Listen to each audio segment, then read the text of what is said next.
Olá, tudo bem? Na aula de hoje, nós vamos continuar falando sobre verbos, mas antes, vamos revisar o que a gente estudou em teoria verbal, ou seja, o conteúdo do vídeo anterior. Vimos que verbos são palavras que exprimem ação, estado, fato ou fenômeno. Falamos das flexões verbais em número e pessoa, em modo e tempo, lembrando número, singular e plural, pessoa, primeira, segunda e terceira pessoas do discurso. Os modos são indicativo, subjuntivo e imperativo, e os tempos básicos são o pretérito, o presente e o futuro. Também falamos especificamente dos tempos verbais, indicando a diferença entre o pretérito perfeito, o pretérito imperfeito e o pretérito mais que perfeito, e também falamos sobre o futuro do presente e o futuro do pretérito. Depois discutimos a diferença entre o indicativo, em que as ideias verbais são expressas de maneira clara, o subjuntivo, em que as ideias verbais indicam possibilidades ou hipóteses, e o imperativo, que é usado para indicar ordens, conselhos, pedidos, etc. Falamos das formas básicas dos verbos, que são as formas nominais, sendo elas o infinitivo, que pode ser impessoal e pessoal, o gerúndio e o particípio. Falamos rapidamente sobre as vozes verbais, voz ativa, voz passiva e voz reflexiva. Depois, explicamos os grupos de conjugações e como dividir os verbos dentro desses grupos, de acordo com a terminação do infinitivo impessoal. Os verbos que terminam em ar são da primeira conjugação, os que terminam em er são da segunda e os que terminam em ir são da terceira conjugação. E depois discutimos o papel dos elementos estruturais do verbo, o radical, a vogal temática, o tema, a desinência modo temporal e a desinência número pessoal.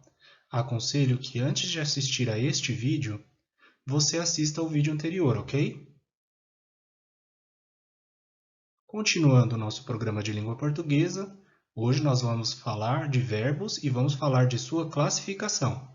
Eu sou o Denilson, sou professor de português, e se você gostar desse vídeo, não deixe de curtir, de compartilhar e considere se inscrever no canal para se manter atualizado ou atualizada sobre as nossas aulas. Vamos lá então! Hoje vamos falar de verbos auxiliares e verbos principais. Os verbos auxiliares são aqueles que se juntam a uma das três formas nominais de outro verbo para construir a voz passiva analítica, os tempos compostos e as locuções verbais. Já os verbos principais ocorrem junto aos verbos auxiliares, na voz passiva analítica também, nos tempos compostos e nas locuções verbais. Vamos ver 3 exemplos para isso ficar claro. A criança foi alimentada pela babá. Nessa frase, nós temos aí 2 verbos, o verbo foi, que é o verbo auxiliar, e o verbo alimentada, que é o verbo principal.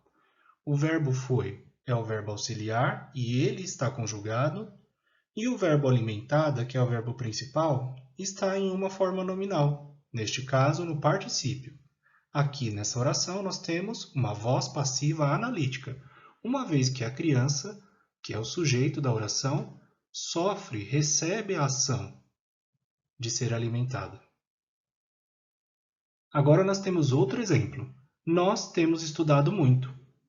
Nesta frase, nós temos o verbo ter, que está flexionado, e ele funciona como verbo auxiliar do verbo estudado, que está na forma nominal, particípio. Aqui nós temos um tempo verbal composto. E por último, o vendedor vai anunciar a promoção. Nesta frase, o núcleo verbal é formado por 2 verbos, o verbo vai, que é o nosso verbo auxiliar, e o verbo anunciar, que é o nosso verbo principal, e neste caso está no infinitivo. Aqui nós temos uma locução verbal. Vamos discutir agora detalhadamente a voz passiva analítica, o tempo verbal composto e as locuções verbais. A voz passiva analítica ocorre quando o sujeito da oração é paciente, ou seja, quando ele sofre, quando ele recebe ou desfruta a ação que é expressa pelo verbo. No caso da voz passiva analítica, teremos o verbo auxiliar e o verbo principal, formando aqui o núcleo verbal. Exemplo: a ave foi abatida pelo caçador. No concurso ou na prova, se eu pedisse para você indicar qual é o verbo, você indicar não apenas o verbo foi ou apenas o verbo abatida. Você ia indicar os dois ao mesmo tempo, porque aqui nós temos os dois verbos trabalhando juntos para expressar a ideia de voz passiva analítica, ok? E aí o primeiro verbo é o auxiliar e o segundo é o principal. As árvores foram agitadas pelo vento. A mesma coisa, a gente percebe que o sujeito as árvores sofrem a ação de serem agitadas pelo vento, por isso estamos diante de uma voz passiva. E essa voz passiva é analítica porque estamos usando dois verbos para expressar essa ideia de passividade. O verbo auxiliar, foram, e o verbo principal, agitadas. As crianças são educadas pelos pais. Novamente, temos uma voz passiva, porque o sujeito as crianças recebem a ação de serem educadas pelos pais. E essa voz passiva é analítica, porque estamos usando dois verbos para expressar essa ideia de passividade. O verbo auxiliar, são, e o verbo principal, educadas. A senhora foi atendida pela médica. Novamente, voz passiva analítica.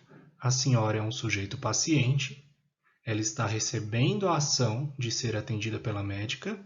A ação verbal é expressa com dois verbos, o verbo auxiliar foi e o verbo principal atendida, por isso é uma voz passiva analítica. Agora vamos falar dos tempos verbais compostos. Um tempo verbal composto é formado por um verbo auxiliar, lembrando que o verbo auxiliar é flexionado em tempo e pessoa, e por um verbo principal, só que no caso dos tempos verbais compostos, o verbo principal sempre estará no particípio. Ela tem trabalhado muito ultimamente, temos aí um tempo composto verbal. Os alunos tinham estudado muito para a prova, outro tempo composto. Amanhã, às 16 horas, eles terão chegado de viagem. Tu terias cumprido a tarefa se recebesses ajuda. Vejam que nestes casos, as orações estão em voz ativa e os verbos auxiliares, eles se juntam a outro verbo principal no particípio. Portanto, temos um tempo verbal composto, ok? Se você quiser detalhar mais a sua leitura sobre os tempos verbais compostos, aconselho que você procure uma boa gramática, seja ela uma gramática física ou uma gramática digital, porque esse assunto é interessante. Porém, requer certo cuidado na hora da leitura. Então, faça uma leitura tranquila, entendendo que os tempos verbais compostos sempre têm o verbo principal no particípio. E aí, quando você estiver lendo a respeito disso, caso você queira, entenda lá na linha do tempo em que momento do tempo a ação ocorre. Por exemplo, quando eu digo os alunos tinham estudado, eu percebo que essa ação está no pretérito. Só que na língua portuguesa, esse pretérito é chamado de pretérito mais que perfeito composto. Por que pretérito mais que perfeito composto? Porque eu entendo o seguinte, que ocorreu uma prova e antes da prova, os alunos tinham estudado muito para ela. Por isso que esse tempo verbal é o pretérito mais que perfeito composto. Se você quiser ler sobre isso, vá fundo e espero que essa explicação sobre os tempos verbais compostos já te ajude a entender um pouco melhor esse assunto da nossa gramática. Vamos seguir em frente. Locução verbal. Uma locução verbal, lembrando que a palavra locução significa expressão, ou seja, duas, três ou mais palavras funcionando como se fosse uma coisa só. Novamente, uma locução verbal é uma sequência de dois ou mais verbos, os quais exercem juntos a função de um único verbo. Veja os exemplos. Eles estão fazendo um ótimo trabalho. Temos aí o verbo auxiliar estão e o verbo principal fazendo, funcionando juntos como se fossem um único verbo. Amanhã vou preparar uma torta. Temos aí o verbo auxiliar vou, que está flexionado, e temos o verbo preparar, que é o verbo principal, e está na forma nominal do infinitivo. As crianças estavam brincando no quintal. Novamente, temos dois verbos funcionando como se fossem um verbo só. Eles estão trabalhando juntos, por isso é uma locução verbal. Temos o verbo auxiliar estavam, mais o verbo principal brincando. Ela teria estado dormindo até agora se não fosse acordada. Nossa, aqui temos uma locução verbal com três verbos, sendo os verbos auxiliares teria estado e o verbo principal, o verbo dormindo. Algumas observações agora sobre os verbos auxiliares. Os principais verbos auxiliares na língua portuguesa são ser, estar, ter e haver. Eu posso usar outros verbos como começar, passar, iniciar e etc. como verbos auxiliares, mas os verbos mais usados para esta função são esses quatro verbos. Porém, eu tenho que ter em mente que esses verbos podem ser tanto usados como verbos principais quanto como verbos auxiliares. Vamos ver alguns exemplos? Quando eu digo Armando era ajudado pelo irmão, nós temos o verbo auxiliar era, que no infinitivo é o verbo ser. Então, aqui o verbo ser foi empregado como verbo auxiliar e o verbo principal é o verbo ajudar. Agora, na outra oração ali à direita, Armando era carpinteiro. O verbo ser é o único verbo da oração. Então, eu não posso dizer aqui que ele é um verbo auxiliar. Na verdade, ele passa a ser o verbo principal da oração. Tudo bem? A professora estava explicando algo difícil. Nesta oração, temos uma locução verbal. O verbo estar é o verbo auxiliar e o verbo explicar é o verbo principal. Já na oração seguinte, a professora estava cansada, temos apenas o verbo estar. Ele é o verbo principal da oração. Então, você não pode dizer que o verbo ser e o verbo estar sempre são verbos auxiliares. Eles são verbos auxiliares quando se juntam a outros verbos principais, ou para formar a voz passiva, ou para formar um tempo composto verbal, ou para formar uma locução verbal. Tudo bem? Outro exemplo. Nós teremos de acordar cedo. Aqui temos a locução verbal teremos de acordar. Gente, eu sei que é estranho, né, ter aí uma preposição entre os verbos, mas isso acontece também, tá? Geralmente é a preposição a ou a preposição de. Teremos de acordar é a nossa locução verbal. O verbo ter é o verbo auxiliar e o verbo acordar é o verbo principal. Aqui o verbo ter é auxiliar, mas na oração seguinte, nós teremos aula amanhã, o verbo ter é o único verbo da oração. Então ele é o verbo principal neste caso. Por último, eles haverão de encontrar uma solução. Novamente, temos uma locução verbal, haverão de encontrar, em que o verbo haver é o verbo auxiliar e o verbo encontrar é o verbo principal.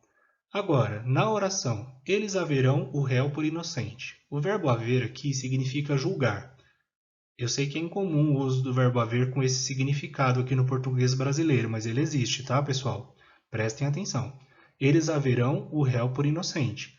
Neste caso, o verbo haver é o verbo principal, ele não é o verbo auxiliar. Tudo bem? Então, atenção. Verbos auxiliares sempre serão flexionados e os verbos principais sempre estarão ou no infinitivo, ou no gerúndio, ou no particípio, para formar a voz passiva analítica, os tempos compostos e as locuções verbais. Algumas locuções verbais podem ter formas simples equivalentes. Por exemplo, Ana tinha encontrado seus pais. A gente percebe que houve um encontro, né, entre Ana e os pais. Esse encontro ocorreu no pretérito, é uma ação passada, e eu já expliquei para vocês que esse pretérito formado com o verbo ter, desse jeito aí, tinha encontrado, é o pretérito mais que perfeito composto. Então, a forma equivalente a Ana tinha encontrado seria Ana encontrara seus pais.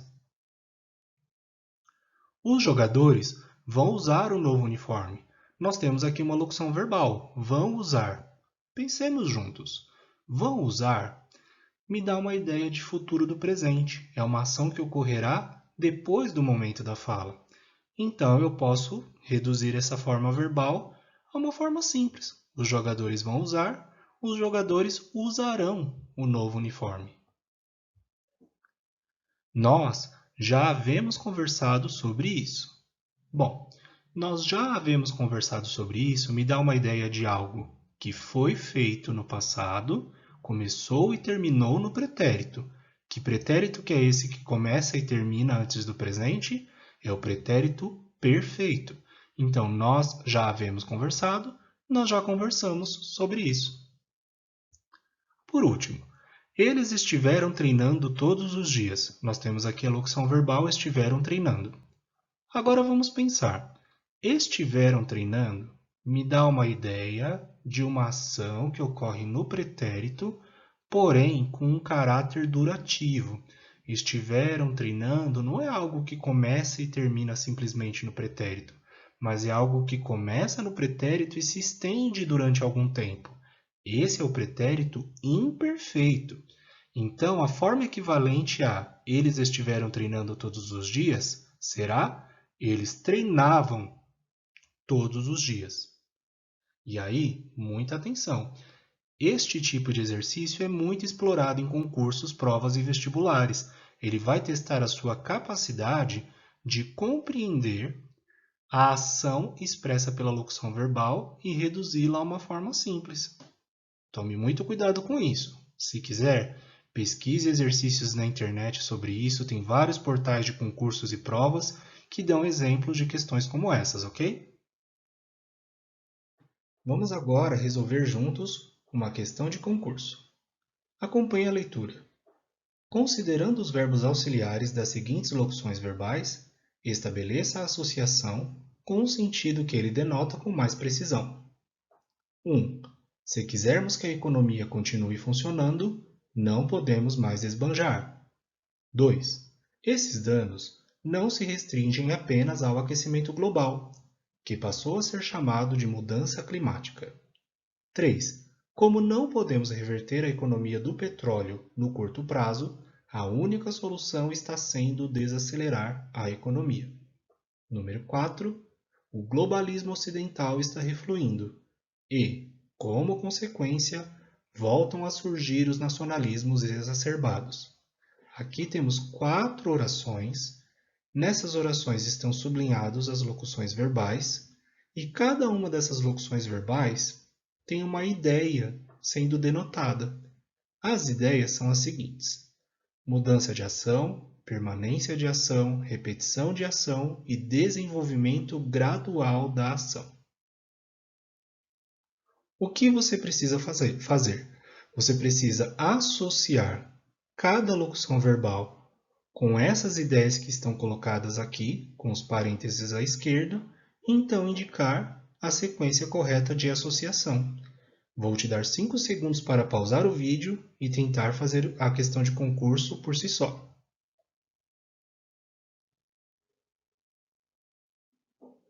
Então, você conseguiu fazer a associação? Vamos discutir a questão juntos. A mudança de ação está expressa na locução verbal da opção número 2. Esses danos não se restringem apenas ao aquecimento global, que passou a ser chamado. Então, algo era chamado ou não tinha nome e passou a ser chamado de mudança climática. Por isso, temos aí uma mudança da ação.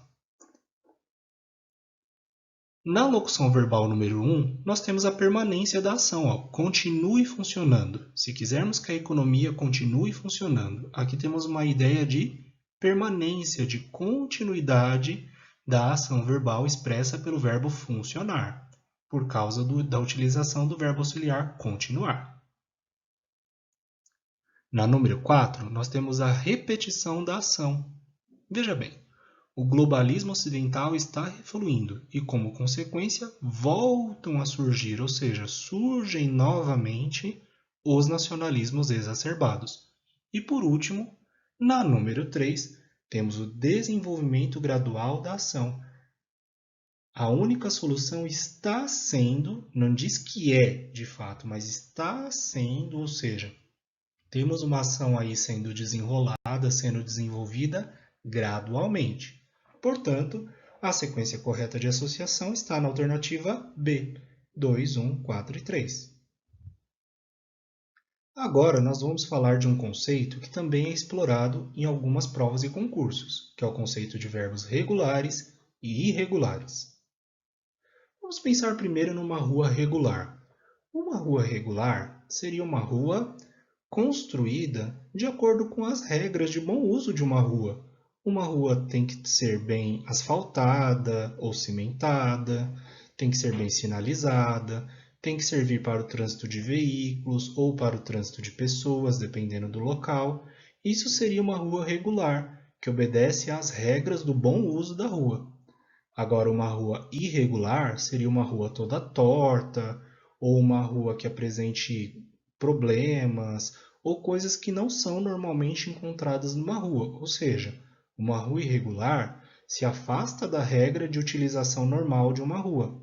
Entende isso? A mesma coisa, o mesmo princípio se aplica aos verbos regulares e irregulares. Um verbo regular é aquele verbo que obedece à regra, ou seja, ele mantém o seu radical invariável e ele segue a regra de conjugação. Já um verbo irregular, ele vai sofrer alterações no radical e ou nas terminações, ou seja, ele pode ter aí mudanças no radical ou mudança nas terminações, e aí ele vai se afastando da regra de conjugação a qual ele pertence. Para ficar mais claro, vamos ver agora alguns exemplos para a gente identificar verbos regulares e irregulares. Na língua portuguesa, nós temos um modelo de conjugação da primeira, da segunda e da terceira conjugações.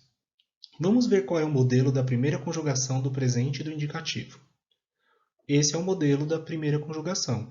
É o radical mais a terminação "o", depois o radical mais a terminação "as", depois o radical mais a terminação "a", depois o radical mais a terminação "amos", o radical mais a terminação "ais" e, por último, o radical mais a terminação "ão". E aí nós temos dois verbos da primeira conjugação, o verbo cantar e o verbo estar. Veja a conjugação do verbo cantar no presente do indicativo. Canto, cantas, canta, cantamos, cantais, cantam. Note que o radical permaneceu inalterado durante toda a conjugação. E a terminação da conjugação também foi respeitada. O, as, a, amos, ais, ão. Portanto, nós podemos dizer que o verbo cantar é um verbo regular. Ele obedeceu à regra de conjugação da primeira conjugação. Agora, olha o que acontece com o nosso amigo verbo estar. Estou, estás, está, estamos, estais, estão. Olha o que acontece na terminação da primeira pessoa do singular, eu estou. Ela é diferente da terminação da regra do modelo da primeira conjugação. E a última terminação ali da terceira pessoa do plural não é com AM, é com AOtil. Portanto, nós vemos aqui que ele se afastou um pouco do modelo da conjugação ao qual ele pertence. Então, o verbo estar é um verbo irregular. Percebeu? Regular obedece à regra, irregular se afasta um pouquinho da regra. Pode ter alteração tanto no radical quanto na terminação, ou nos dois. Agora vamos ver o modelo da segunda conjugação do presente do indicativo. Temos aí o radical sendo inalterado e temos as terminações o, es, e, emos, eis, em. E aí temos dois verbos para analisar, o verbo comer e o verbo caber.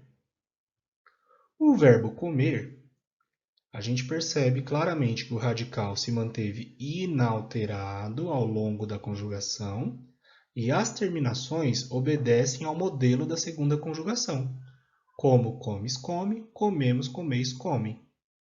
Já o verbo caber, ele tem ali uma leve alteração na primeira pessoa do singular.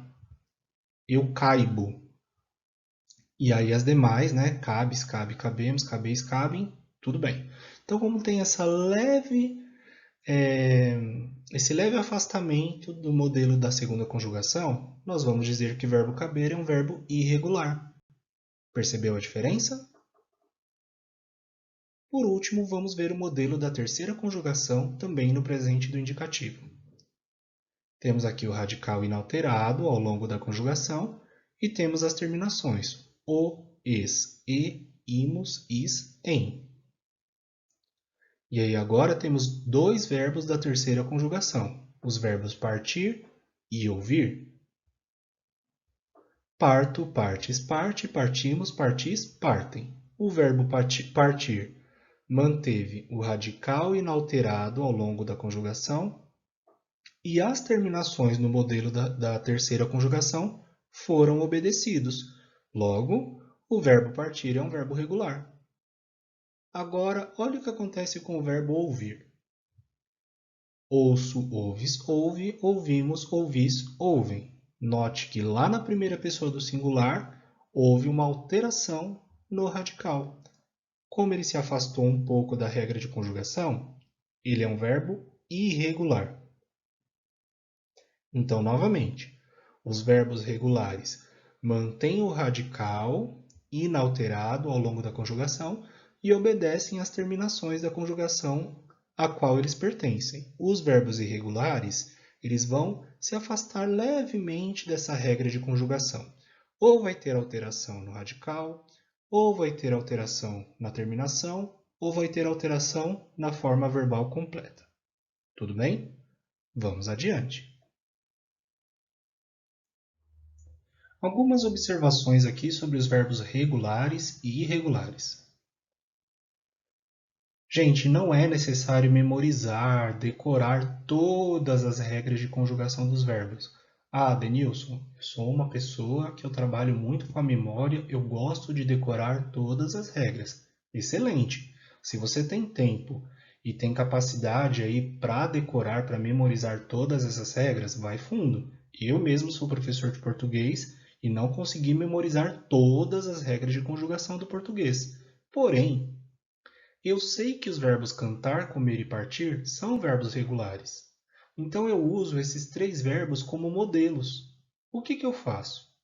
Se na prova ou no concurso me for perguntado se um verbo é regular ou irregular, eu vou verificar o seguinte: esse verbo é de primeira conjugação, eu vou compará-lo com o verbo cantar. Poxa, esse verbo é de segunda conjugação, então eu vou compará-lo com o verbo comer. Já os verbos de terceira conjugação, eu vou comparar com o verbo partir. Olha um exemplo. Ela trouxe bebidas para a festa. Aí na prova ou no concurso me perguntam: o verbo destacado é regular ou irregular? Vamos ver. Eu sei que o infinitivo desse verbo é trazer. Ó, ela trouxe, eu sei que é o verbo trazer. De cara, eu já percebi uma coisa. No infinitivo trazer, o radical é traz, traz. E houve uma mudança no radical na forma flexionada. De cara, eu já sei que esse verbo é irregular. Mas para efeito de comparação, para eu ter certeza que eu vou responder corretamente, o que eu faço? Eu sei que trazer é de segunda conjugação. Eu vou compará-lo então com o verbo comer. Então, olha lá. Como, comes, come, comemos, comeis, come. Trago, trazes, traz, trazemos, trazeis, trazem. Tem mudança no radical, tem mudança na terminação ali na terceira pessoa do singular, né? Ele come, ele traz. Percebe que ali a terminação está diferente? E o radical também... Não, o radical se mantém, né? Trazer, traz. Só que a terminação está diferente. Então, eu tenho aqui provado por A mais B que o verbo trazer é um verbo irregular. Eu não precisei ficar conjugando o verbo em todas as pessoas, modos, tempo, números, né? Porque isso vai gastar muito tempo. Eu também não precisei usar, né, a minha memória para recorrer à regra de conjugação dos verbos de segunda conjugação. Eu só peguei o verbo que eu tenho lá como exemplo, que é o verbo comer, e fiz a comparação. Ok? Então, novamente, guarde sua memória para outras coisas, né? Aquilo que for necessário memorizar, eu vou jogar limpo com você e vou dizer, olha, isso aqui é necessário memorizar. Agora, aquilo que a gente puder usar outras formas de responder, como por exemplo, saber se um verbo é regular ou irregular, use os verbos cantar, comer e partir. Sabendo que eles são regulares, você vai conseguir fazer essa comparação de uma maneira mais rápida e mais fácil na hora do concurso, ok? E aí uma questãozinha de concurso bem básica. Dos verbos abaixo, um é irregular. Aponte-o. Letra A, andar. Letra B, dar. Letra C, comprar. E letra D, jogar. 5 segundos para você tentar responder aí por si só.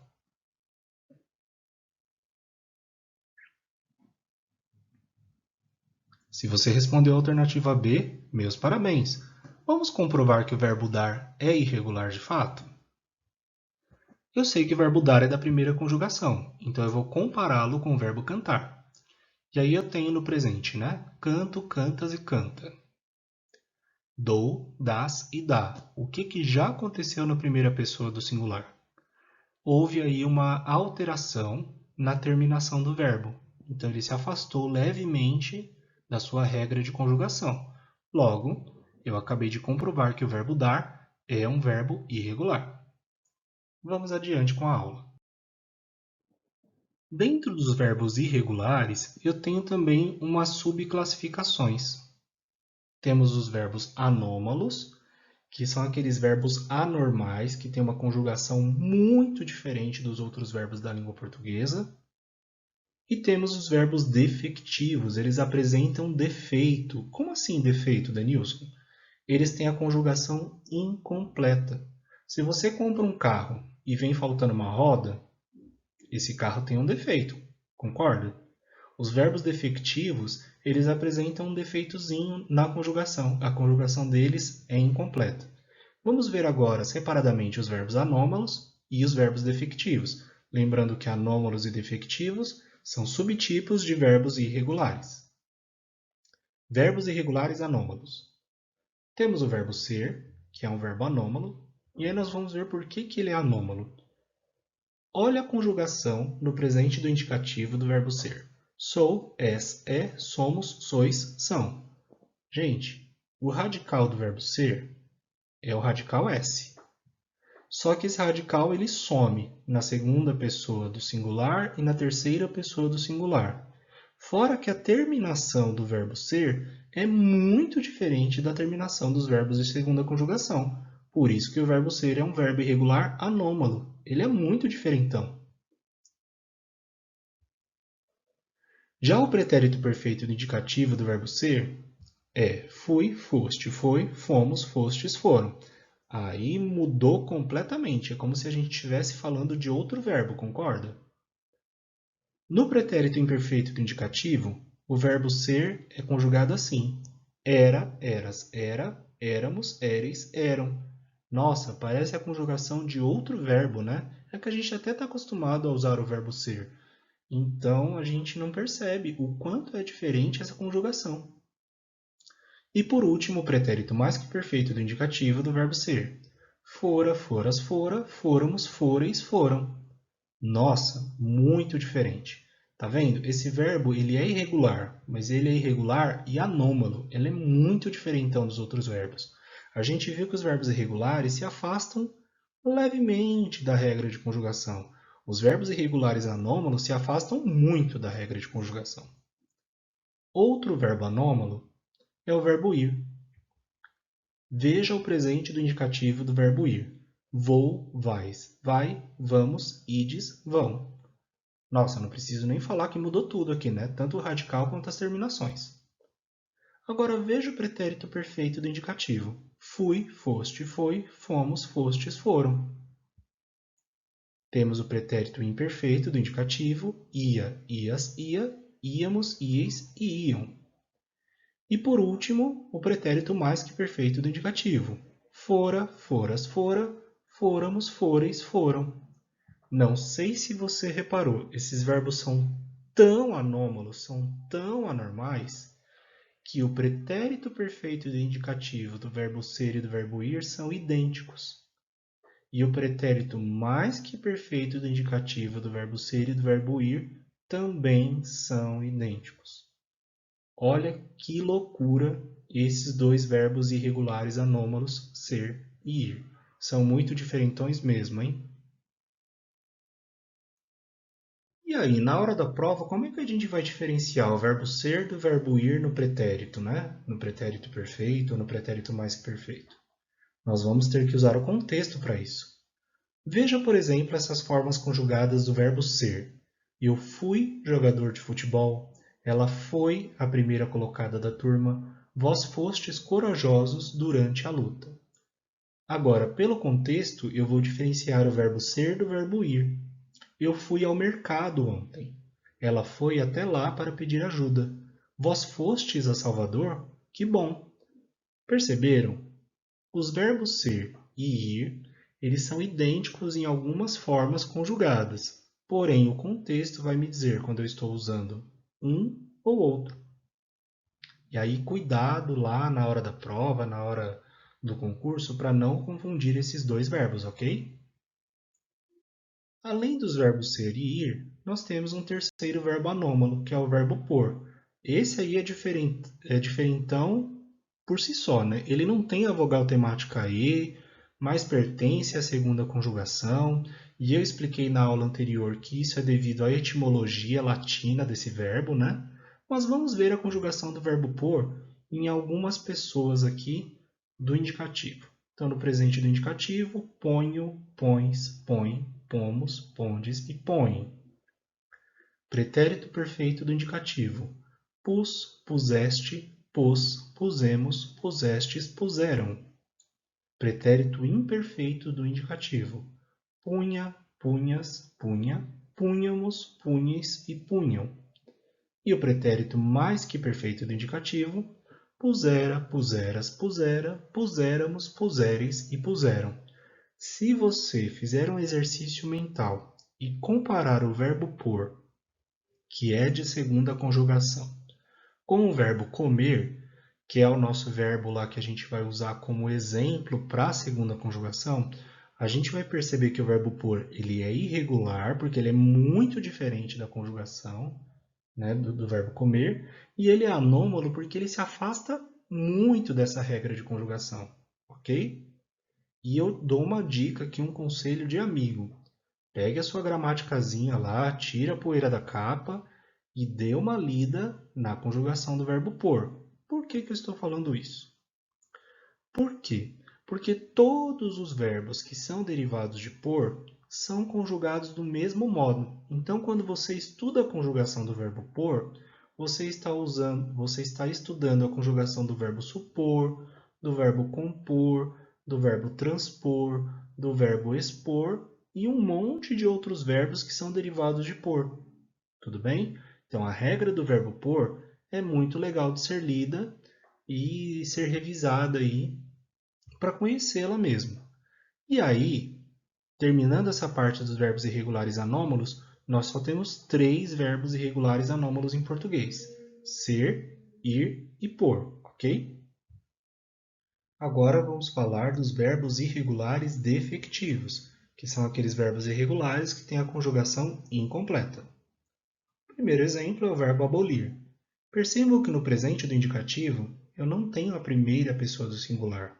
Eu tenho as outras pessoas, aboles, abole, abolimos, abolis e abolem. Mas eu não tenho a primeira pessoa do singular. Isso acontece também com o verbo colorir. Eu não consigo, colocar uma forma verbal para a primeira pessoa do singular no presente do indicativo. Então, essa conjugação é incompleta. Isso também acontece com o verbo aurir. Aurir significa extinguir, esgotar, usar até o fim, tá, pessoal? Eu não tenho a primeira pessoa do singular no presente do indicativo. Eu tenho as outras. Sua conjugação é incompleta, ele é um verbo irregular defectivo. E o verbo banir. O verbo banir também não tem a primeira pessoa do singular no presente do indicativo. Como a conjugação dele é incompleta, nós dizemos que ele é um verbo defectivo. E aí uma questãozinha de concurso bem fácil, hein, do TJ. De acordo com a norma padrão da língua portuguesa e em relação aos verbos, assinale a alternativa que apresenta um verbo defectivo, aquele que não apresenta todas as formas na sua conjugação. Olha, quem errou essa questão, eu acho que ficou com uma preguicinha de ler o enunciado ou não estudou minimamente o conteúdo que a gente está vendo nesta aula, porque o redator da prova, ele colocou aqui que o verbo defectivo é aquele que não apresenta todas as formas da sua conjugação, ou seja, aquele que tem a conjugação incompleta. E aí nós temos as alternativas: amar, sofrer, colorir e escrever. Na prova, o que você faria? Vai lá no presente do indicativo e conjuga esses verbos. Vai de cara aparecer um verbo que tem a conjugação incompleta, que é o verbo colorir, alternativa C. Vamos em frente, então. Vozes verbais. Nós já falamos sobre as vozes verbais na aula anterior. Nós vimos que ela é a forma que o verbo assume para indicar se a ação verbal é praticada ou é sofrida pelo sujeito da oração. E aí nós vimos as três formas verbais de uma maneira bem rapidinha: a voz ativa, a voz passiva e a reflexiva. Na voz ativa, o sujeito é agente, ou seja, ele pratica a ação verbal.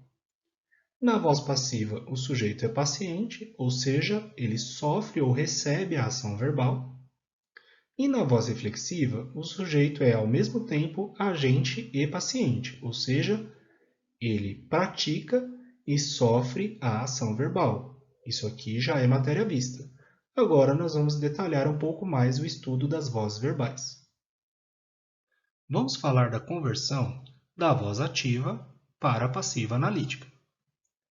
É possível mudar a voz ativa para a passiva analítica, sem alterar muito o sentido da frase, e isso é muito cobrado em provas e concursos. Por exemplo, eu tenho a oração: o pai conduziu os filhos. Esta oração está em voz ativa. O sujeito, o pai, pratica a ação verbal de conduzir os filhos. Passando para a voz passiva analítica, os filhos foram conduzidos pelo pai. Agora o sujeito é os filhos e eles sofrem a ação de serem conduzidos pelo pai. Algumas observações. O sujeito da voz ativa vai se tornar o agente da passiva, na voz passiva analítica. Por exemplo, as meninas pintaram o mural. As meninas são o sujeito da voz ativa. Quando nós passarmos essa oração para a voz passiva, o mural foi pintado pelas meninas. Agora as meninas não são mais o sujeito. Elas se tornam a agente da passiva, porque o sujeito agora é o mural. O verbo da voz ativa vai se tornar uma locução verbal na voz passiva analítica. Então, olha lá. O juiz condenará o réu. Condenará é uma ação que está no futuro do presente. Então, eu tenho que formar uma locução verbal que também me indique que a ação ocorrerá no futuro do presente, ou seja, no futuro que ocorre após o momento da fala. O réu será condenado pelo juiz. E terceiro, o objeto direto da voz ativa vai se tornar o sujeito paciente na voz passiva analítica. Então, olha lá. Os alunos executaram a tarefa. Os alunos é o sujeito da voz ativa. Executaram é o verbo em voz ativa. A tarefa é o objeto direto que completa o sentido do verbo. Os alunos executaram o quê? A tarefa. Esse objeto direto vai virar o sujeito paciente na voz passiva analítica. A tarefa foi executada pelos alunos, ok? Então, na conversão da voz ativa para a voz passiva analítica, é importante notar três coisas. O sujeito vai virar agente da passiva, o verbo vai virar uma locução verbal, com tempo, pessoa e equivalentes, né? E o objeto direto da voz ativa vai virar o sujeito paciente na voz passiva analítica, ok? Questãozinha de concurso bem tranquila para você resolver agora. Vou dar 5 segundos para que você dê pausa no vídeo, leia o enunciado e tente responder por si só.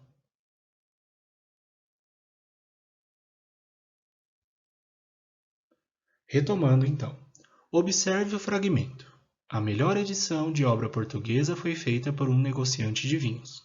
A forma ativa dessa frase é: A. Um negociante de vinhos faz a melhor edição de obra portuguesa. Letra B. Um negociante de vinhos fez a melhor edição de obra portuguesa. Letra C. Um negociante de vinhos fazia a melhor edição de obra portuguesa. Letra D. Um negociante de vinhos vai fazer a melhor edição de obra portuguesa. E letra E. Quem vai fazer a melhor edição de obra portuguesa é um negociante de vinhos. Se você respondeu a alternativa B, meus parabéns, você conseguiu aplicar aquilo que a gente acabou de estudar juntos. Mas vamos ver por que é a letra B. A melhor edição de obra portuguesa foi feita.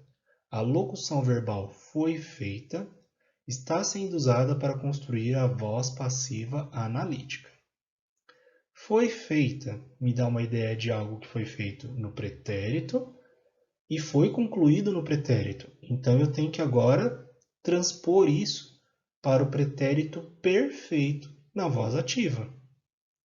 O pretérito perfeito do verbo fazer é fez. E por que eu usei fez? Porque negociante de vinhos é o sujeito da voz ativa. Ele era o agente da passiva na oração anterior e passa a ser o sujeito da voz ativa. E ele é terceira pessoa do singular. Ele, um negociante de vinhos, fez. E aí, a melhor edição de obra portuguesa, que era o sujeito paciente na voz passiva, passa a ser agora o objeto direto da voz ativa. Ok? Se você não entendeu, não compreendeu esses conceitos, eu recomendo que você volte um pouquinho no vídeo, veja novamente a explicação da conversão da voz ativa para a voz passiva analítica, faça suas anotações e depois numa folha faça com calma essa conversão para entender que o sujeito da voz ativa é o agente da passiva, na voz passiva analítica, o objeto direto da voz ativa vai ser o sujeito paciente na voz passiva analítica.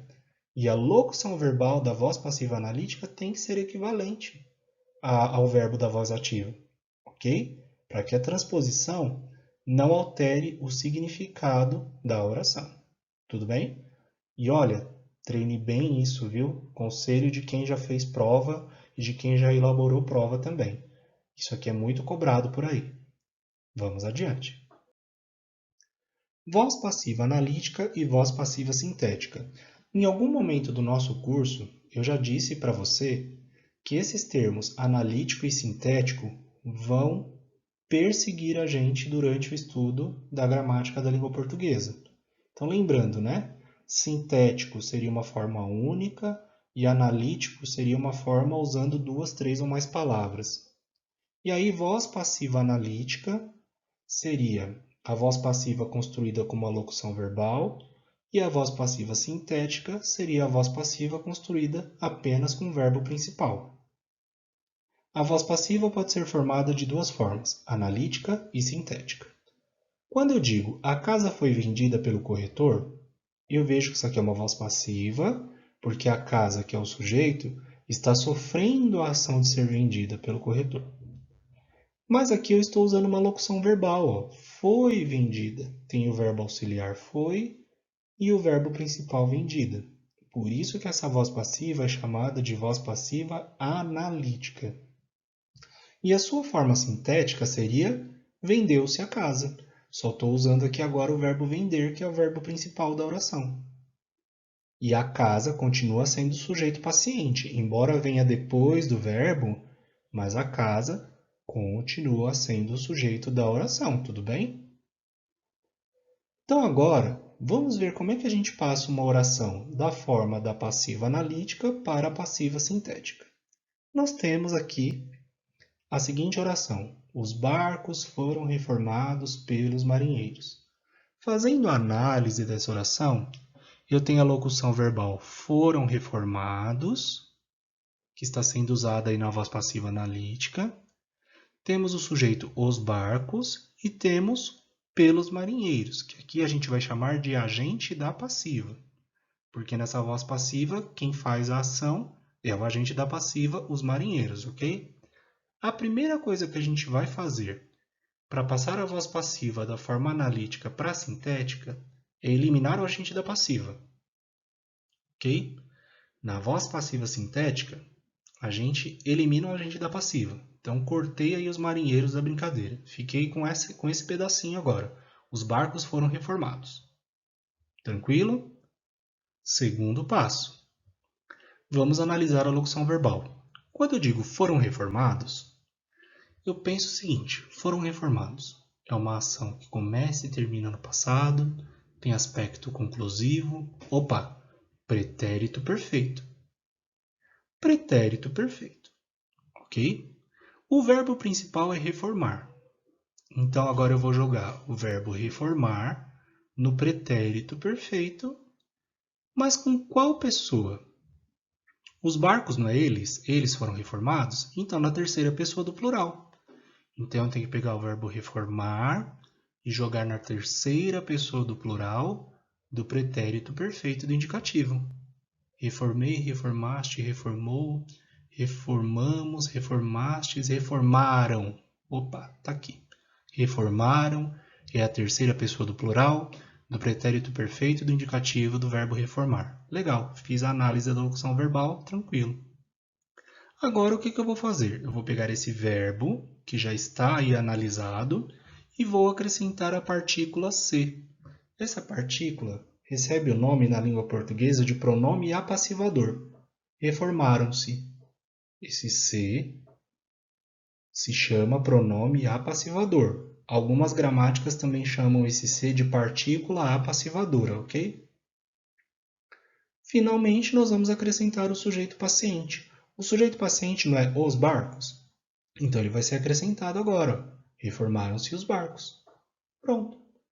Recapitulando, eu peguei a oração, os barcos foram reformados pelos marinheiros, eliminei o agente da passiva, fiz a análise da locução verbal, para casar aí tempo, modo, número, pessoa. Depois, acrescentei a esse verbo a partícula apassivadora se, ou o pronome apassivador se. E, por último, acrescentei o sujeito paciente da oração. Logo, os barcos foram reformados pelos marinheiros, é a minha voz passiva analítica. E a sua voz passiva sintética equivalente, reformaram-se os barcos. Ok? Pegue aí umas 2 ou 3 orações em voz passiva analítica, tente passar para a voz passiva sintética por si só. E aí, se ficar com alguma dúvida, manda nos comentários, me manda e-mail, pede ajuda que eu estou aqui à disposição para ser útil da melhor maneira possível. Questãozinha de concurso. Marque a opção em que o verbo está na voz passiva sintética. A. O homem feriu-se. B. O homem é corrompido pela sociedade. C. Consertam-se aparelhos elétricos. E letra D. O homem feriu o animal. 5 segundos para pausar o vídeo e tentar responder. Alternativa C. Consertam-se aparelhos elétricos. Por que é a C e não as demais? Na alternativa A, o homem feriu-se, nós temos uma voz reflexiva. O sujeito homem pratica e sofre a ação verbal ao mesmo tempo. Na letra B, o homem é corrompido pela sociedade, nós temos uma voz passiva, só que na forma analítica, nós temos a locução verbal é corrompido. Na letra C, nós temos aqui a voz passiva sintética, que é requerida pelo enunciado. E na alternativa D, bem tranquilo, o homem feriu o animal, temos voz ativa. Agora vamos falar sobre a voz reflexiva. Na voz reflexiva, o sujeito é ao mesmo tempo agente e paciente. Exemplos: a princesa penteou-se e vestiu-se para o baile. Os atletas se cumprimentaram antes da competição. Na voz reflexiva, os verbos são conjugados com pronomes reflexivos, me, te, se, nos, vos, se. E a esses pronomes nós podemos ainda acrescentar as expressões a mim mesmo, a ti mesmo, a nós mesmos, etc. Então, olha lá, pintei-me a mim mesmo de palhaço. Vós vos machucastes a vós mesmos devido ao vosso descuido. Geralmente, a gente coloca essas expressões para enfatizar o caráter reflexivo dos verbos que já estão em voz reflexiva, ok? A voz reflexiva também pode denotar reciprocidade. Nestes casos, pode haver o reforço com expressões do tipo um ao outro, mutuamente, reciprocamente, etc. Então, olha lá, é muito comum em concurso cair assim a seguinte questão. Assinale a alternativa em que a voz reflexiva denota a ideia de reciprocidade, ou seja, uma pessoa faz algo para outra e a outra pessoa faz a mesma coisa para a primeira pessoa, ou seja, uma ação recíproca, uma ação mútua. E aí eu tenho um exemplo. Os irmãos se abraçaram. Nessa oração, pensando aqui um pouquinho além do que está escrito, eu tenho no mínimo 2 irmãos. E um irmão abraçou ao outro. Então, nós temos uma ideia aí de ação recíproca. Nós temos aí uma ideia de reciprocidade, embora não esteja escrito, né? Se abraçaram um ao outro. Mas já na voz reflexiva dessa oração, já tem essa ideia de ação recíproca. Mas também nós podemos acrescentar expressões para reforçar essa ideia de reciprocidade, como nós nos respeitamos uns aos outros e elas se ajudam mutuamente. Questãozinha de concurso. De acordo com as vozes dos verbos, em qual alternativa não ocorre a voz passiva dos verbos destacados? A. Todas as crianças foram aplaudidas de pé pela plateia no teatro. Se as crianças foram aplaudidas, tem voz passiva, beleza. A criança feriu-se com um objeto durante a aula de artes. Opa! A criança feriu-se. Ela feriu a si própria. É o que está significando aí. Então, isso não é voz passiva, isso é voz reflexiva. Já achei a resposta. Alternativa B. Vamos agora falar de verbos pronominais. Verbos pronominais são acompanhados necessariamente por um pronome oblíquo átono, o qual, neste caso, é parte integrante do verbo. Eu sei que quando algumas pessoas leem esses enunciados e esses conceitos da gramática, dá sono, a pessoa não entende imediatamente, né? E aí está aqui o papel do professor para mediar esse entendimento, né? Para fazer com que você se dê bem com a gramática, né? Entenda com calma o que a gramática está querendo dizer. Então vamos lá de novo. Verbos pronominais, eles são acompanhados necessariamente, ou seja, tem que ter um verbo, um pronome oblíquo átono. Só que nesse caso, esse pronome é parte integrante do verbo, ou seja, ele faz parte do verbo. Exemplo. Nós temos o verbo queixar-se. Na língua portuguesa não existe o verbo queixar. Existe o verbo queixar-se. E sempre que a gente vai conjugar esse verbo, a gente usa um pronome oblíquo átono. Quer ver? Eu me queixo, tu te queixas, ele se queixa, nós nos queixamos, vós vos queixais, elas se queixam. Percebeu que em todas as conjugações aí, eu usei um pronome oblíquo átono? Eu não consigo falar eu queixo ou tu queixas. É sempre eu me queixo, eu me queixei, tu te queixaste, eles se queixaram. Então esse verbo ele é pronominal e esse pronomezinho faz parte do verbo, ele é parte integrante do verbo. Se eu tivesse que sublinhar esse verbo lá na hora da prova, eu não sublinharia apenas a palavra queixo, né? Eu sublinharia me queixo, porque esse pronome faz parte do verbo. E aí no infinitivo, queixar-se. Exemplo, queixei-me de baratas ao zelador do prédio. Esse me aí, ele faz parte do verbo, porque estamos diante de um verbo pronominal, queixar-se. Outro verbo pronominal é o verbo arrepender-se. Eu não consigo falar eu arrependo, eu arrependi. Não existe uma oração em que a gente possa conjugar esse verbo sem o pronome. Ele sempre exige esse pronome que faz parte dele. Olha lá, eu me arrependo, tu te arrependes, ele ou ela se arrepende, nós nos arrependemos, vós vos arrependeis, eles ou elas se arrependem. A candidata se arrependerá de não ter aproveitado a oportunidade de trabalho. Gente, se eu tivesse que destacar o verbo lá na hora da prova, seria o verbo se arrependerá. Esse se faz parte do verbo, então esse verbo é um verbo pronominal. Entretanto, nós temos que tomar cuidados. Existem os verbos essencialmente pronominais, ou seja, aqueles que sempre utilizam os pronomes, né, para serem conjugados, né, como os verbos sentar-se, zangar-se, suicidar-se, etc. Mas existem os verbos acidentalmente pronominais, ou seja, eles podem ser conjugados com ou sem os pronomes que integram o próprio verbo. Olha o exemplo. O viajante lembrava das aventuras com muitas saudades, ou o viajante se lembrava das aventuras com muitas saudades. O verbo lembrar, ele pode ser conjugado com ou sem o pronome. Então, lembrar ou lembrar-se.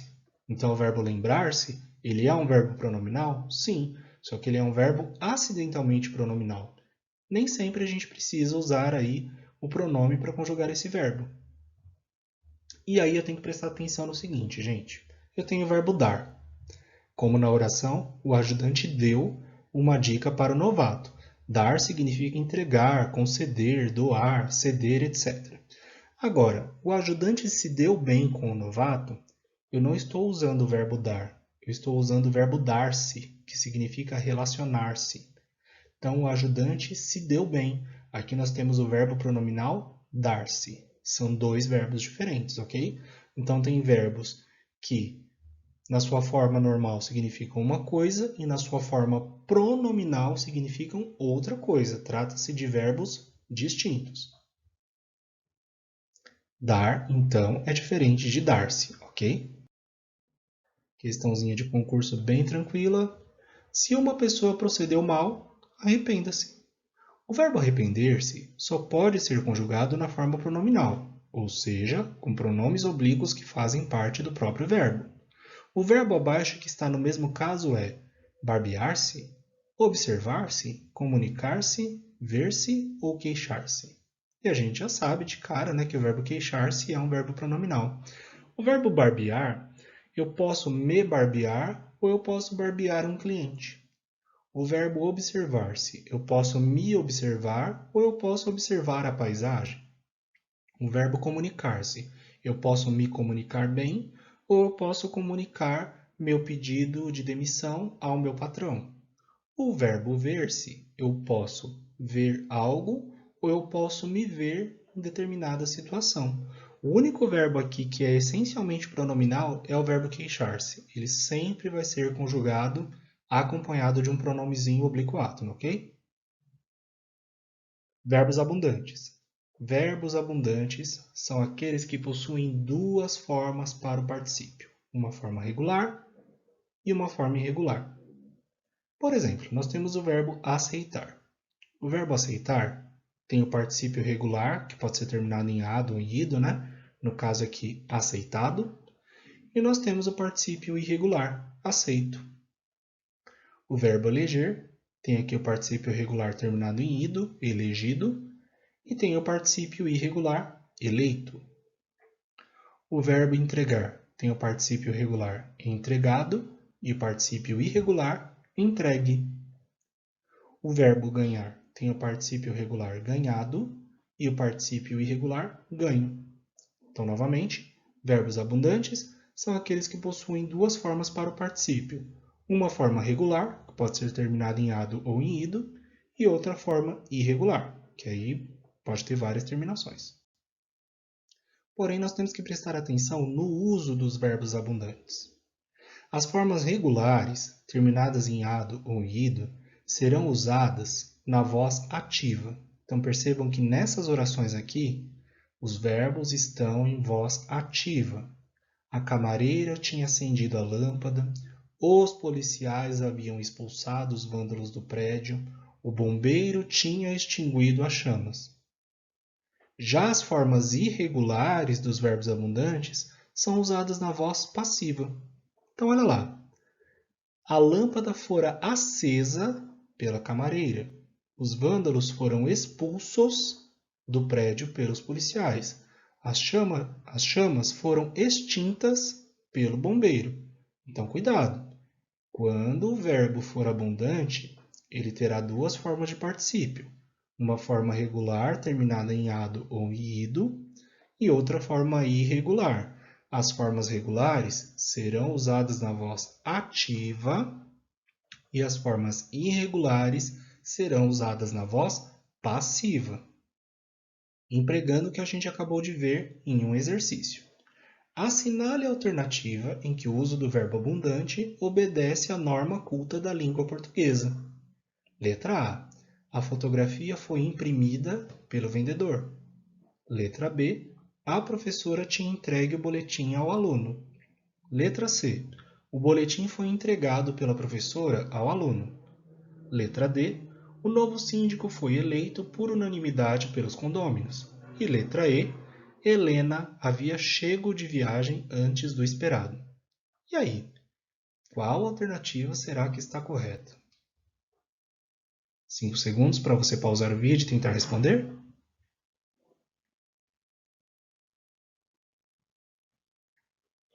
Vamos lá então. Se você respondeu a alternativa D, meus parabéns, você conseguiu empregar aquilo que a gente acabou de estudar sobre os verbos abundantes.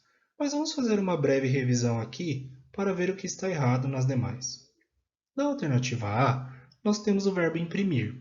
Imprimir é um verbo abundante. Ele tem dois particípios, imprimido e impresso. Porém, como a fotografia foi impressa pelo vendedor, nós teríamos que ter usado aqui o particípio irregular, porque estamos numa voz passiva. Na letra B, a professora pratica a ação. Estamos numa voz ativa. Então, nós teríamos que ter dito o quê? A professora tinha entregado o boletim ao aluno. E aí, na letra C, que está na voz passiva, o boletim foi entregue pela professora ao aluno. Percebeu? Quando tivermos um verbo abundante, particípio regular na voz ativa, particípio irregular na voz passiva. Por isso que a alternativa D está correta. Nós temos o verbo eleger, que no particípio regular é elegido e no irregular é eleito. Como a oração está na voz passiva, o novo síndico foi eleito pelos condôminos, nós usamos corretamente a forma irregular. Na última, eu vejo muita gente, fulano tinha chego, fulano havia chego, só que o verbo chegar não é verbo abundante, gente. Ele só tem um particípio, que é chegado. Se ele só tem um particípio, não existe você falar Helena havia chego. Helena havia chegado, tanto na voz ativa quanto na voz passiva. Só tem uma forma de particípio, ok? Tudo bem? Sigamos então para a parte final da aula. Verbos impessoais. Verbos impessoais são aqueles que não possuem sujeito. Eu sei que tem muitas orações na língua portuguesa que possuem sujeito, mas tem algumas orações que não possuem sujeito. Se você já estudou isso alguma vez na vida, você já está lembrando aí, né? Poxa, eu acho que eu estudei isso em análise sintática, eu acho que eu já usei isso num concurso. É isso mesmo, tá?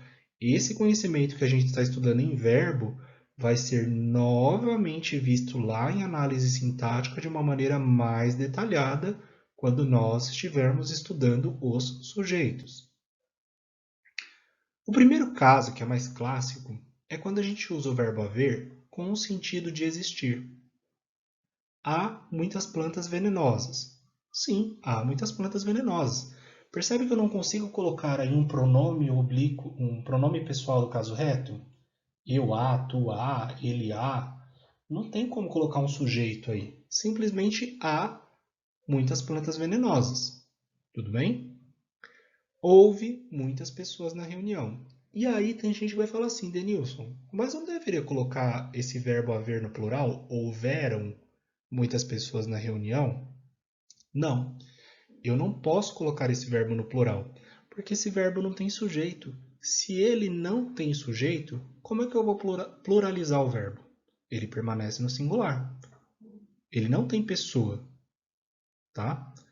Ele vai ficar no singular porque ele não tem sujeito. Então, quando você falar assim, haviam muitos carros no estacionamento, tá errado. O certo é, havia muitos carros no estacionamento, porque esse verbo haver, com o sentido de existir, não tem sujeito. Se ele não tem sujeito, ele não vai para o plural. Eu sei que está um pouco mecânico, mas quando a gente chegar lá na análise sintática, isso vai estar muito mais claro para você. Te prometo. Permanecemos juntos que a gente vai chegar lá. Os verbos que indicam tempo decorrido também são impessoais. Então, olha lá. Há 10 anos que não o vejo. Aqui o verbo haver está indicando que há 10 anos, ou seja, tem um tempo aí decorrido, que não o vejo. Esse verbo que indica tempo decorrido não tem sujeito. Ele vai permanecer no singular também. Faz 2 meses que não chove. O verbo fazer aqui indica também que já decorreram 2 meses. Ele não possuirá sujeito. Então te pergunto, estaria certo eu falar fazem 2 meses que não chove? Não, não estaria correto. Isso estaria errado. O correto é o que está escrito aqui, ó. Faz 2 meses que não chove. Porque o verbo fazer aqui está sendo usado para denotar tempo decorrido. E nesse caso ele é um verbo impessoal e não tem sujeito. Não tendo sujeito, ele não irá para o plural. Qualquer verbo que indica tempo também é impessoal. Então, olha lá. Era meio-dia quando ele chegou. Passava das 10 horas. Perceberam que esses verbos indicam tempo? Eles não têm sujeito. E aí nós temos um caso aqui que é uma exceção à regra. São 7 horas. Denilson, você acabou de falar que os verbos impessoais não vão para o plural porque eles não têm sujeito. E aí você me escreve são 7 horas? Lembra que eu falei para você que o verbo ser é um verbo anômalo, que ele é um verbo diferentão dos demais verbos da língua portuguesa? Então, se você quiser anotar isso em qualquer lugar aí do seu caderno, do seu rascunho, tenha em mente uma coisa sobre o verbo ser. Ele é anômalo. E uma das anormalidades dele é que ele tende a ir para o plural. Se qualquer coisa da oração estiver no plural, ele tende a ir para o plural, mesmo que ele não tenha sujeito. Viu como ele é anormal de verdade? Por isso que ele é anômalo. Então, se eu falar é 1 hora, está certo. Se eu falar é 2 horas, está errado. O correto será são 2 horas. Qual o sujeito da oração são 2 horas? Não tem sujeito, porque esse verbo ser está indicando tempo. E por que ele foi para o plural? Porque ele é um verbo anômalo. Tá bom? E por último, os verbos que indicam fenômenos meteorológicos. Os verbos que indicam fenômenos meteorológicos não possuem sujeito também. Exemplos: nevou na região sul do Brasil, chovia muito naquela época. Então, os verbos nevar, chover, relampejar, relampear, trovejar não possuirão sujeito, desde que eles indiquem fenômenos meteorológicos. E por que eu estou dizendo isso? Olhe uma observação importante sobre os verbos impessoais. Vamos comparar essas duas orações aqui. Amanheceu no vale e os primeiros raios de sol iluminavam a vegetação. Legal, tranquilo. Arnaldo amanheceu resfriado, pois ficar exposto ao frio e à chuva. Opa, tem alguma coisa diferente aí do verbo amanhecer da primeira para a segunda oração. Na primeira oração, amanheceu no vale. Opa, fenômeno meteorológico. Arnaldo amanheceu resfriado. Já não é um fenômeno meteorológico. Na primeira oração, o verbo amanhecer ele é impessoal de fato porque ele indica um fenômeno meteorológico. Mas na segunda, o verbo amanhecer foi usado de maneira figurada. Ele significa acordar. Arnaldo acordou resfriado. Então, neste caso, ele vai possuir sujeito. Então, no segundo caso, o verbo amanhecer não é verbo impessoal. E essa pegadinha acontece direto nessas provas por aí, ok? Muito cuidado com isso. Questãozinha de concurso baba, hein? Das palavras em destaque, em qual das alternativas a seguir há um verbo impessoal? Letra A. Ventou muito durante o evento e muitas barracas acabaram desabando. Você vai continuar lendo aqui as outras alternativas?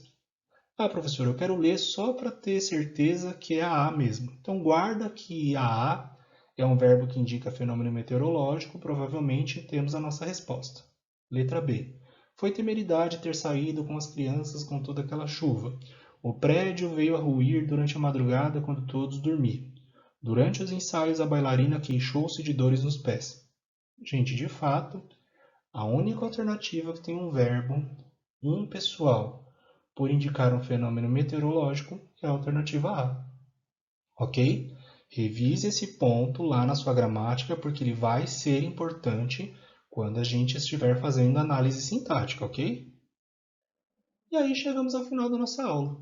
Vamos para aquele resumão, tomar o nosso café merecido e depois dar uma espreguiçada e aí escolher o que a gente vai fazer em seguida. Continuar estudando, revisar, fazer resumo, dar uma relaxada, enfim. O que a gente não pode fazer é deixar o ânimo cair. Vamos continuar estudando juntos. Falamos hoje sobre os verbos auxiliares, que são aqueles que se juntam aos verbos principais para formar locuções verbais, tempos compostos e a voz passiva analítica. Falamos sobre os verbos principais, que são aqueles que são acompanhados dos verbos auxiliares, permanecendo nas formas nominais, infinitivo, gerúndio ou particípio. Depois falamos dos verbos regulares e dos verbos irregulares. Os verbos regulares mantêm o seu radical inalterado e obedecem às regras das suas conjugações.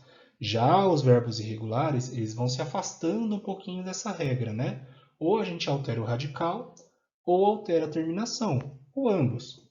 Dentro dos verbos irregulares, nós incluímos também os verbos anômalos, ser, ir e por, esses três irmãos anormais aí da língua portuguesa, e os defectivos, que são aqueles que têm a conjugação incompleta. Depois, nós detalhamos um pouco mais a questão das vozes verbais, estudamos a voz ativa, passando a voz ativa para a voz passiva, e aí estudamos a sua forma sintética e analítica, e depois falamos da voz reflexiva. Lembre-se da questão da reciprocidade dentro da voz reflexiva, ok? Depois falamos dos verbos pronominais, que são aqueles conjugados com pronomes oblíquos, lembrando que existem os verbos pronominais essenciais e acidentais. Depois falamos dos verbos abundantes, que possuem duas formas de particípio, e você lembra? Um particípio é regular, terminado em ido, em ado, e outro particípio é irregular. E aí você lembra como que a gente utiliza os particípios? O particípio regular na voz ativa, particípio irregular na voz passiva, não se esqueça disso. E por último, falamos dos verbos impessoais, que são aqueles verbos que não possuem sujeito. De cabeça, vamos lembrar agora quais são os 4 casos de verbos impessoais? Haver com sentido de existir, verbos que denotam tempo decorrido, verbos que indicam tempo e os verbos que indicam fenômenos meteorológicos. Gente, verbo é um capítulo bem trabalhoso da língua portuguesa, mas depois que a gente entende, a gente consegue até respirar aliviado, não é? Então, eu espero te ver na próxima aula. Espero que você tenha curtido este trabalho. Não deixe de curtir para dar uma força para o canal. Não deixe de se inscrever para que você não perca as próximas aulas que serão colocadas aqui. E use os comentários, não só para fazer elogios, né? Se achar que merece um elogio, beleza, manda lá. Mas coloca também as suas críticas, as suas sugestões e até mesmo as suas dúvidas, para que a gente possa usar os comentários dos vídeos como um fórum, como uma maneira de discutir aquilo que foi comentado nas aulas. Então, um grande abraço e até a próxima. Tchau, tchau!